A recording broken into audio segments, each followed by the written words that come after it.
Good evening. Today's topic ആമവാദം, അതായത് rheumatoid ആർത്രൈറ്റിസിനെ പറ്റി സംസാരിക്കാനാണ്. ഇത് ആമവാദം അതായത് റുമറ്റോയ്ഡ് ആർത്രൈറ്റിസ് എന്താ? നമ്മളുടെ ബോഡിയുടെ ഇമ്മ്യൂൺ സിസ്റ്റം, അതായത് പ്രതിരോധശേഷി ചെയ്യുന്ന സിസ്റ്റം എന്തോ കാരണം കൊണ്ട് നമ്മളുടെ ബോഡിയുടെ എതിരായിട്ട് ഫങ്ഷൻ ചെയ്യും, ബോഡിയുടെ എഗെയിൻസ്റ്റ് ആയിട്ട് ഫങ്ഷൻ ചെയ്യും. സോ നമ്മളുടെ ജോയിൻറ്റ്സ്, കാർട്ടിലേജ്, ഞരമ്പുകൾ ബാധിക്കാൻ തുടങ്ങും.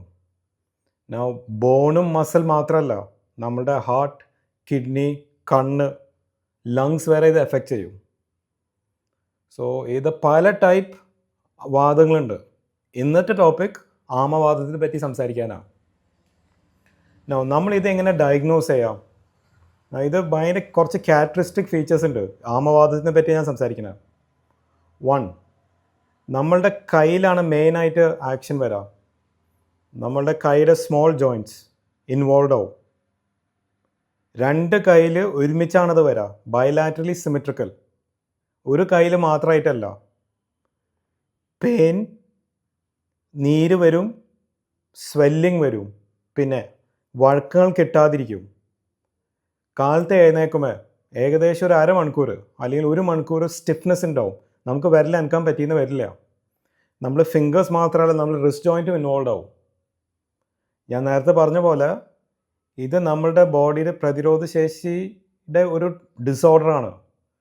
സോ എന്താ പറ്റുമെന്ന് വെച്ചാൽ ബോഡി തന്നെ നമ്മുടെ ജോയിൻറ്റിൻ്റെ സെൽസ് ഇങ്ങനെ അറ്റാക്ക് ചെയ്യാൻ തുടങ്ങും. അതാണ് ഈ നീര് വരുന്നത്. സോ എനിക്ക് സ്ഥിരമായിട്ട് കിട്ടുന്നൊരു ചോദ്യമാണിത്. ആമവാദവും തേയ്മാനവും തമ്മിൽ എന്താ വ്യത്യാസം? ഓസ്റ്റിയോആർത്രൈറ്റിസ് അത് പ്രായം കൂടുന്തോറും മുടി നരയ്ക്കുന്ന പോലെ പ്രായം കൂടുന്തോറും തേയ്മാനം വരും. അതൊരു അസുഖമല്ല, അതിൻ്റെ ചികിത്സ ഗുളികയല്ല. പിന്നെ നമ്മളുടെ ബോണ്ട് അലൈൻമെൻറ്റ് തെറ്റാണെങ്കിൽ, എൻ്റെ പ്രീവിയസ് വീഡിയോയിൽ ഞാനിത് പറഞ്ഞിട്ടുണ്ട്. അല്ലെങ്കിൽ പഴയ വല്ല ഫ്രാക്ചർ ഉണ്ടെങ്കിൽ, അല്ലെങ്കിൽ ആൾ ഓവർ വെയ്റ്റ് ആണെങ്കിൽ തേയ്മാനം വരും. പക്ഷെ ആമവാദം അങ്ങനെയല്ല, ഒരു ടോട്ടലി ഡിഫറെൻറ്റ് എൻറ്റിറ്റി തന്നെയാണ്. സോ ഇത് ഡയഗ്നോസിസ് എങ്ങനെയാണ്? ഏറ്റവും ഇമ്പോർട്ടൻറ്റ് സംഭവം ഞാൻ നേരത്തെ പറഞ്ഞ പോലെ ക്ലിനിക്കൽ ഫീച്ചേഴ്സാണ്. അതായത് സിമെട്രിക്കൽ, 2 കയ്യിൽ ഒരുമിച്ചാണ് പെയിൻ വരിക. പെയിൻ്റെ കൂടെ സ്റ്റിഫ്നെസ് ഉണ്ടാവും, വഴക്കങ്ങൾ കിട്ടാത്ത ഒരു സിറ്റുവേഷൻ വരും. ദാറ്റ് മോർണിംഗ്, കാലത്ത് എഴുന്നേൽക്കുമ്പോഴാണ് ഇതിൻ്റെ പ്രത്യേകത. ഒരു അരമണിക്കൂർ അല്ലെങ്കിൽ 1 മണിക്കൂർ വരെ സ്റ്റിഫ്നെസ് ഉണ്ടാവും. പിന്നെ പെയിൻ്റെ കൂടെ നീരുണ്ടാവും. അതുകൂടാതെ പേഷ്യൻറ്റ് യൂഷ്വലി ഭയങ്കരമായിട്ട് ക്ഷീണം പറയും. ചില ആൾക്കാർക്ക് പനിയും വരും. ഏകദേശം ഒരു 6 ആഴ്ച വരെ പെയിൻ, ഒരു ടയർഡ്നെസ്, ഒരു ഫീലിംഗ് ഓഫ് ഡിസ്കംഫർട്ട് ഉണ്ടാവും. പിന്നെ ഇതിൻ്റെ ബ്ലഡ് ടെസ്റ്റ് മെയിൻലി നമ്മൾ ESR റുമറ്റോയ്ഡ് ഫാക്ടറാണ് നോക്കുക. ബട്ട് വേറെ കുറച്ച് ടെസ്റ്റുകളൊക്കെ ഉണ്ട് ഇതിൽ. ഇത് ആക്ച്വലി മെഡിസിനിൽ തന്നെ വേറെ വിഭാഗം തന്നെ ഉണ്ട്, റുമറ്റോളജി പറഞ്ഞ വിഭാഗമുണ്ട്. അവർക്കായിട്ട് അവരുടെ ട്രീറ്റ്മെൻറ്റും പ്രോട്ടോകോൾസും കുറച്ച് ഡിഫറെൻ്റ് ആണ്. ഓർത്തോപീഡീഷ്യൻസിന് എന്താ റോൾ ഇതിൽ? ജോയിൻറ്റ് ഡിഫോംഡ് ആയാലോ, ഇപ്പോൾ അധികം നീര് വന്നാൽ, അധികം ഡാമേജ് വന്നാൽ നമ്മുടെ ടെൻഡൻ ചിലപ്പോൾ പൊട്ടിപ്പോവും, മസിൽ ഡാമേജ് വരും, വിരലിങ്ങനെ വളയാൻ തുടങ്ങും.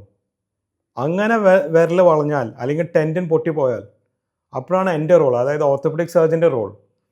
നമ്മൾ ആ പൊട്ടിപ്പോയി ടെൻഡൻ നമ്മൾ ട്രാൻസ്ഫർ ചെയ്യും, അല്ലെങ്കിൽ ജോയിൻറ്റ് നമ്മൾ റീപ്ലേസ് ചെയ്യും, അല്ലെങ്കിൽ ഉറപ്പിക്കും. പല ഓപ്ഷൻസ് ഉണ്ട്. സോ ഇൻ സമ്മറി, ആമവാദവും തേയ്മാനവും തമ്മിൽ വ്യത്യാസങ്ങളുണ്ട്. രണ്ടും സെയിം അല്ല. കാലത്ത് എഴുന്നേക്കുമ്പോൾ സ്മോൾ ജോയിൻറ്റ്സ് ഇൻവോൾവ് ആണെങ്കിൽ മോർ ഇമ്പോർട്ടൻറ്റ് പെയിൻ അല്ല, സ്റ്റിഫ്നെസ് ഓൾസോ, ഇൻക്ലൂഡിങ് സ്റ്റിഫ്നെസ്.